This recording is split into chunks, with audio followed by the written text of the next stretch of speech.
CM గారు మీరైనా మా బాధను అర్థం చేసుకుని మా భూములకు రావాల్సిన నష్టపరిహారాన్ని పెంచగలరని రేణిగుంట మండలం బీసీ కాలనీ, కరకంబాడి తదితర చుట్టుపక్కల ప్రాంతాలకు చెందిన బాధితులు ఆవేదన వ్యక్తం చేశారు. ఈ మేరకు సోమవారం ఉదయం బాధితులు భాషా సుబ్రహ్మణ్యం కలెక్టర్ ఆఫీస్ నందు మీడియాతో మాట్లాడుతూ రేణిగుంట మండలం రెవెన్యూ మాజీ సైనికులకు సర్వే నంబర్ 185/2 లేఅవుట్ వేసి 1987వ సంవత్సరంలో 2 సెంట్లు ఇంటి నివాస పట్టాలను మంజూరు చేశారు. మాజీ సైనికులకు ప్రత్యేకమైన జీవో ఎంఎస్ నంబర్ 1117 ప్రకారం 10 సంవత్సరాల తరువాత అమ్ముకోవచ్చని, కొన్నవారికి సర్వ హక్కులు కలిగి ఉంటాయని జీవో యొక్క సారాంశం. మేము సుమారు 20 కుటుంబాలు మాజీ సైనికుల వద్ద నుండి 25 సంవత్సరాల క్రితం ఇంటి పట్టాలను కొనుగోలు చేశాము. మా స్థలాల్లో ఇండ్లు మరియు షాపు నిర్మించుకుని జీవనం సాగిస్తున్నాము. కడప నుండి రేణిగుంట నేషనల్ హైవే 716 రోడ్డు విస్తరణలో భాగంగా మేము కాపురం ఉంటున్న ఇండ్లు, షాపులు పూర్తిగా కోల్పోతున్నాము. కొంతమంది రెవెన్యూ యంత్రాంగం ప్రజా ప్రతినిధులతో, దళారులతో కుమ్మక్కై మాకు తక్కువగా నష్టపరిహారాలని అందచేయాలని చూశారు. ఈ విషయాన్ని అప్పటి కలెక్టర్ వెంకటరమణారెడ్డికి, ఎమ్మెల్యే బిఎఫ్ మధుసూదన్ రెడ్డికి, జిల్లా జాయింట్ కలెక్టర్కు, రేణిగుంట తహసీల్దార్కు, నేషనల్ హైవే రోడ్డు అధికారులకు వారి దృష్టికి తీసుకువెళ్లాము.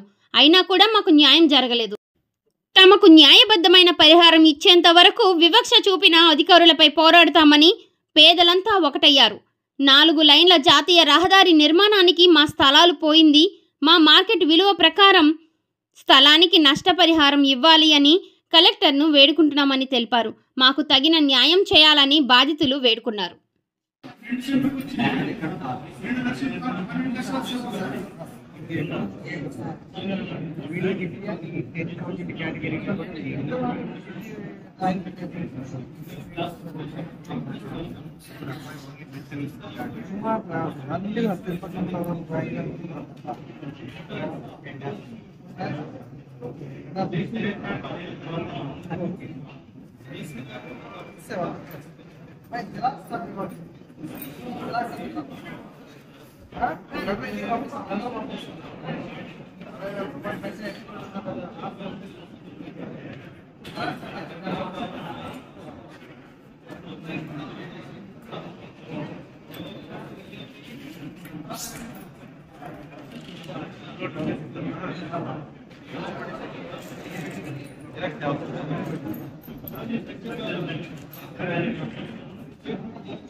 చేసినాం సార్, చేసిన 10 ఏళ్ళ నుంచి మాకు పరిస్థితి తక్కువ.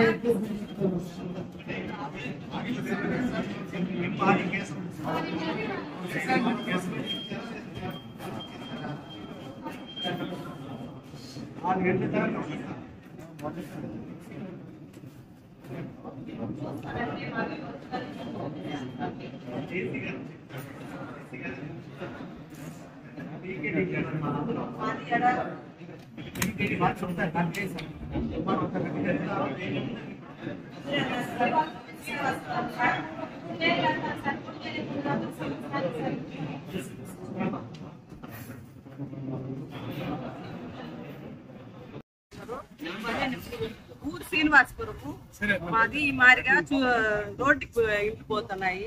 అడుగుతా ఉంటే ఏం సమాధానమే లేదు. కొంతమందికి ఏమో వేసారు, కొంతమందికి బిల్డింగ్లు ఎడన ఇంజనీర్ వచ్చి చూసి వేస్తాడు. జాగాలకు వేస్తే ఇండ్లకి లేదు, ఇండ్లకి వేస్తే జాగాలకు లేదు. అడిగితే వస్తారమ్మా అంతే, మీరు అర్జీ పెట్టండి, మరి మీరు నో అబ్జెక్షన్ కాగితం పెట్టండి, అప్పుడు కావాలంటే మేము ఇస్తాము, ఇప్పుడు ఈ సంతకం పెట్టేయండి మీరు అని అంటున్నారు. ఓట్లు వేసిన ముందు, ఓట్లు వేసిన ముందు అప్పుడైతే అసలు ఎవరు పట్టించుకోనే లేదు. కనీసం ఇప్పుడన్నా పట్టించుకొని చేస్తారా అంటే మీరు సంతకం పెట్టేయండి అంటున్నారే కానీ మేము చేస్తామమ్మా అని అనేవాళ్ళే లేరు. కనీసం ఈ ప్రభుత్వం అన్న మాకు న్యాయం చేయాలని కోరుకుంటున్నాం సార్. మాకు సరైన ధర దానికి ఇవ్వాలని కోరుకుంటున్నాం. శ్రీనివాసపురము, కడప హైవే రోడ్డు, రేణిగుంట మండలము, కరకంబాడి పంచాయతీ. నా పేరు వనజ.